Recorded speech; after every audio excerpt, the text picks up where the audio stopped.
Hello there, and welcome back to the last part of this exam. We finished question 5, and we're ready to start question 1 on page 285.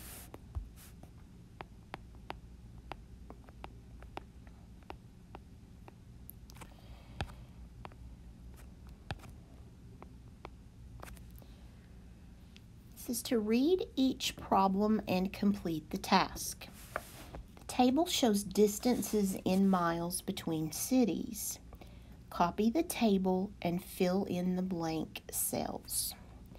So bear with me here as I attempt to draw this. I'm just going to get one and copy and paste. I think that'll go a little bit faster.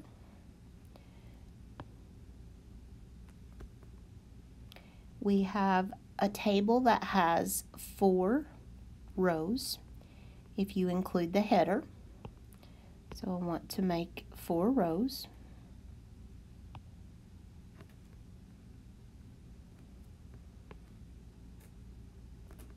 And hopefully you did this when you took your exam. You copied your table.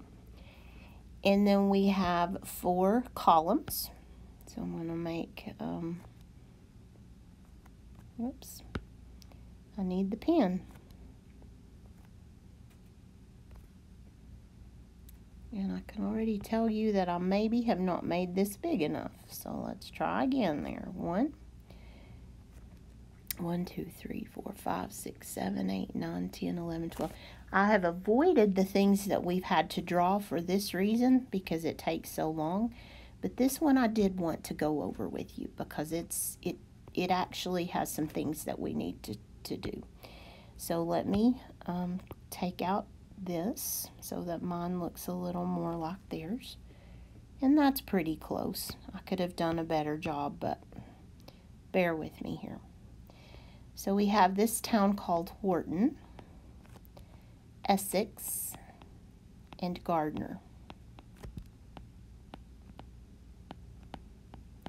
And this table's a little interesting because both the columns and the rows are labeled the same. You still have Wharton, Essex, and Gardner.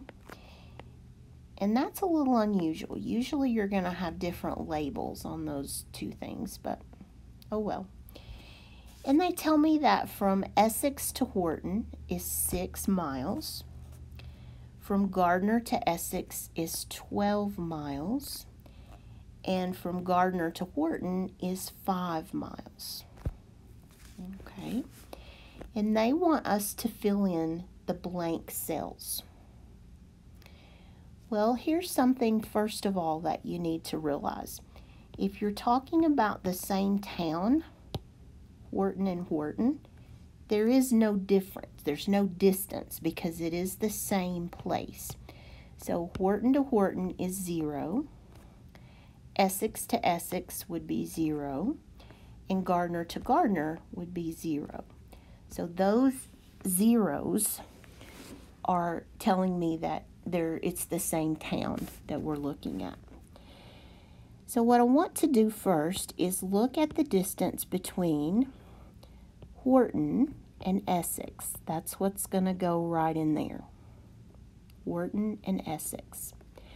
Well, we know that Wharton and Essex here has 6 miles, so that's going to have the same amount here.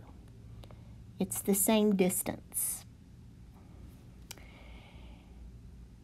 Okay, so let me don't erase, I need to get the colors off so I can show you the next one. Okay, let's look at, they want to know about Gardner and Wharton. Well, here's Gardner and Wharton, and we know that it has 5. So I know that this would also be 5. They're trying to mess with my mind just a little bit here, and it's working. So 5.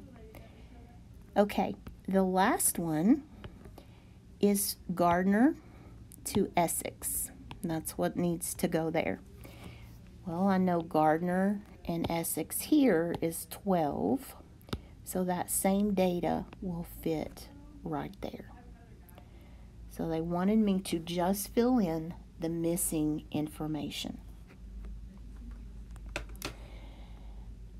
Okay, and I didn't tell you to skip number 2. Yes, I did. Okay, I want you to skip to number 2 because we could discuss this all day about how to set the table up. It's not that critical.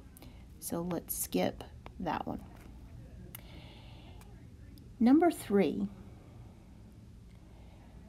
I wanted you to skip that one also. Number 4, I did not want you to skip this one. Which item sales are most likely shown in the graph?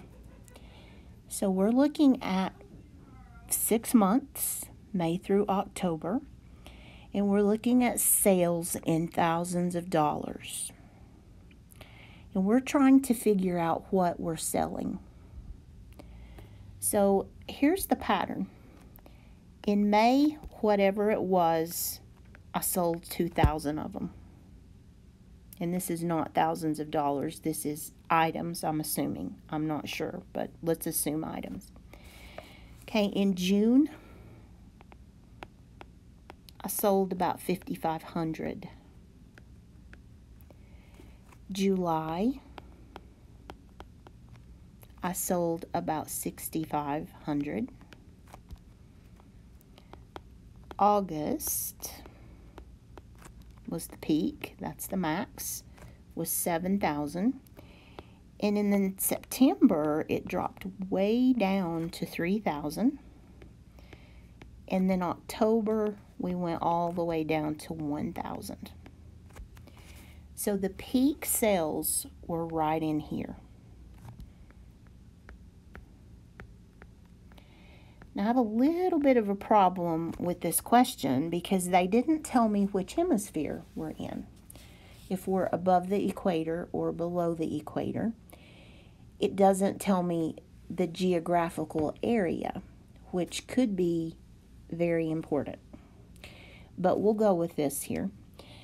I'm looking for something that would sell a lot in June, July, and August in the northern hemisphere. Would it be snow shovels? Would it snow in June, July, and August? Bathing suits, leaf blowers, I would expect those in September, October to really pick up. And parkas, those are jackets, very heavy jackets. So I'm going to go with B. These are the warm months in the northern hemisphere. And I'm going to go with B, bathing suits. That's probably what we're talking about. Okay, that brings us to the end of this exam. I hope that you did well on this test, and I will see you in the next video. Have a great day.